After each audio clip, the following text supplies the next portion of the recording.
And we shared the keycard too many times. Hotels make honesty sound like a fire alarm. You only hear it when someone else has pulled it. My name is Julian. I manage events at the Rutherford, a downtown tower that pretends chandeliers can cure regret. The man I loved was Mark, a city archivist who cataloged everyone else's sins and came home smelling of dust and responsibility. We shared a narrow loft near the river where the walls hummed when trains remembered us. On the fridge, a postcard carried 3 rules written in his careful hand. Be home when you say. Don't rehearse leaving. Kiss before sleep. We didn't write anything about keycards, sponsors, or the way ballrooms conspire with men who like dim light. The Spring Gala was our hotel's crown jewel, a fundraiser for museums, a photo op for mayors, and an excuse for lobbyists to dance in public. I was responsible for getting 1,000 bodies to believe they belonged together under one ceiling. The keynote sponsor was Adrian Cole, a tech magnate with a reputation for turning code into currency and lovers into rumors. He walked into the ballroom for a sight check in a suit that knew how to wait for cameras. He shook my hand with precision, looked at my eyes like they owed him a password, and said, "Make me look inevitable." I said, "That's the lighting designer's job," but my mouth betrayed me by enjoying the assignment. Mark met him once briefly when he came to pick me up after a late run-through.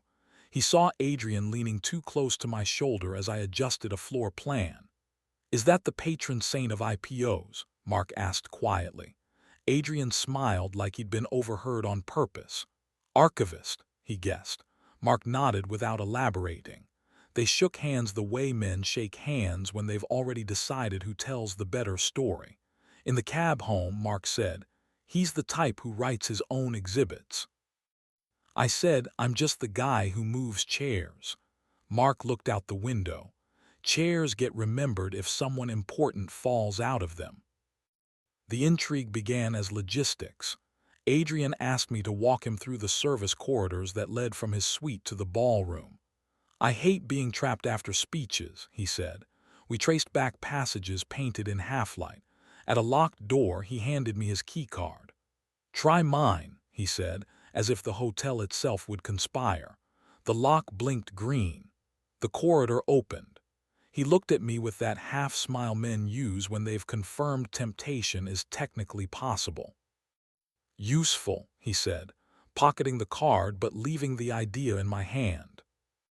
The night before the gala, he texted me, too loud in my head. "Show me the quietest room in your hotel." I should have ignored it. Instead, I found myself opening the door to the rooftop mechanical level, the one with fans that make enough noise to drown conscience. He stood too close in the red wash of exit lights.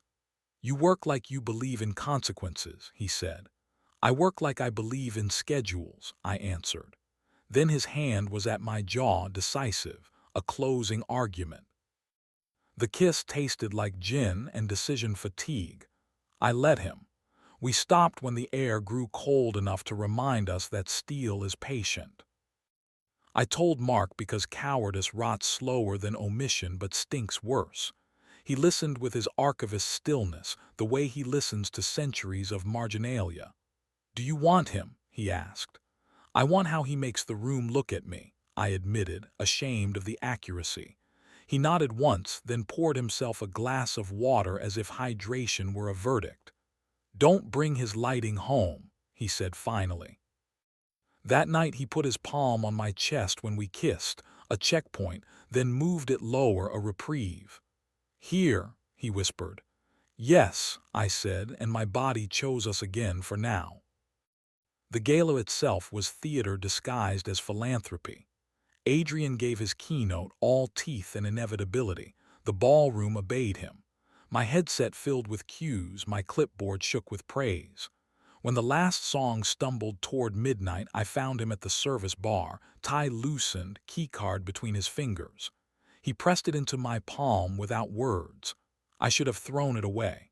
Instead, I pocketed it like a sin scheduled for later. Later arrived.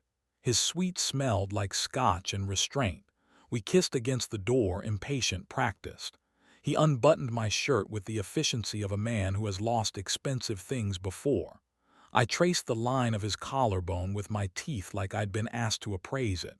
We didn't bother with the bed first. We ruined the neatness of the desk, papers scattered like confetti. When we did fall onto the sheets, it was with the kind of urgency that mistakes itself for truth. He said my name once like a signature. I said his like a dare. We slept little. I returned the keycard at dawn like evidence. He said, "We're not saints," and I hated how much I agreed. Mark knew before I spoke. He touched the back of my neck that evening and said, "You smell like hotel soap." I told him everything, the rooftop, the desk, the bed, the lack of sleep. He sat on our couch as if measuring its provenance. "Was it good?" he asked, not angry, not kind, just cataloging. "Yes," I whispered. He nodded. "Then it's a theft, not a mistake. Thieves return what they steal or they become liars." That night we didn't touch. We slept back to back, our radiator hissing commentary. Adrian texted again, another keynote, another corridor. I deleted it. He sent no follow-up. The gala passed into history, photographs archived, numbers tallied, donors bragged, the mayor preened. Only Mark and I lived with the cost. Weeks later, he slid his hand into mine as we walked by the river. "Are we done rehearsing dishonesty?" he asked. "Yes," I said, and meant it enough for that night. We added a fourth line to the postcard on the fridge: "Don't share the keycard twice." It curls now at the edges, as all rules do. Sometimes when I walk through the Rutherford's lobby and see Adrian's portrait in a donor frame, I remember the weight of his hand, the precision of his kiss, the way desire pretends to be philanthropy when it enters through service corridors. Then I go home, unlock the door we pay for, and let Mark press his lips to the place on my throat that forgives first. He asks, "Here?" And I say yes, and the room, small and stubborn, decides again to be enough.